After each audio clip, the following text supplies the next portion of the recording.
Assalamualaikum warahmatullahi wabarakatuh.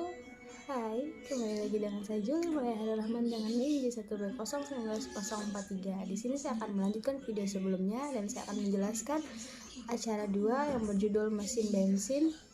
Langsung saja kita ke slide pertama.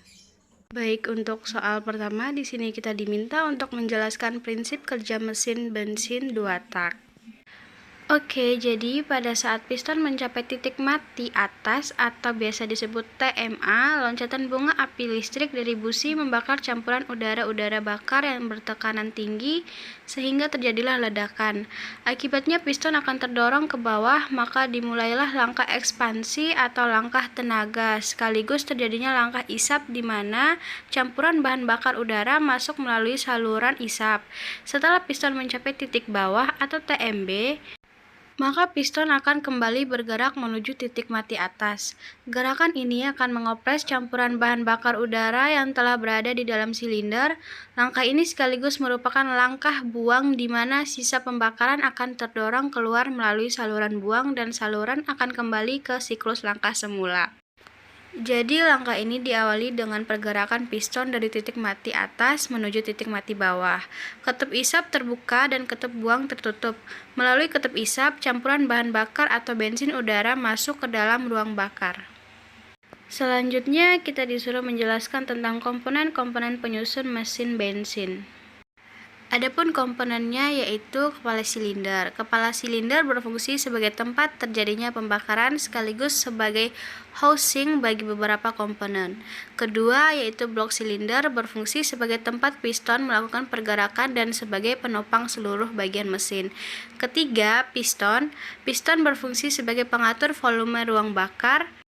Keempat, connecting rod berfungsi sebagai penghubung gerakan piston ke poros engkol.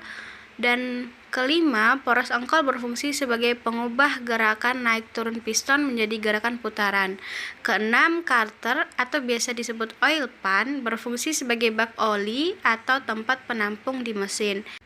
Ketujuh, flywheel berfungsi untuk menstabilkan putaran mesin dan berfungsi untuk menghidupkan mesin. Kemudian terakhir, busi berfungsi untuk mengubah energi listrik menjadi percikan api. Selanjutnya diminta untuk menjelaskan keunggulan dan kelemahan dalam mesin bensin. Keunggulannya yaitu konstruksi mesin bensin 2 tak lebih mudah dan tidak memerlukan perawatan yang lebih.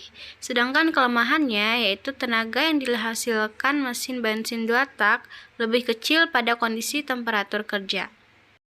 Oke, untuk pertanyaan terakhir kita diminta untuk menjelaskan hasil pengamatan dari video yang teman-teman nonton. Dari video dapat dijelaskan bahwa komponen-komponen alat dan bahan yang digunakan pada praktikum acara 2 ini adalah busi, knalpot, dan buret. Di mana untuk menghitung jumlah konsumsi bahan bakarnya dilakukan dengan 5 menit pertama dengan full gas dan pada 5 menit kedua dengan tarikan gas separuh. Dari tabel hasil pengamatan dapat diambil kesimpulan bahwa semakin lama menit atau waktu yang digunakan oleh mesin, maka jumlah konsumsi bahan bakarnya akan semakin besar, sehingga laju pengurangan bahan bakar di menit yang lebih akhir akan semakin laju pula.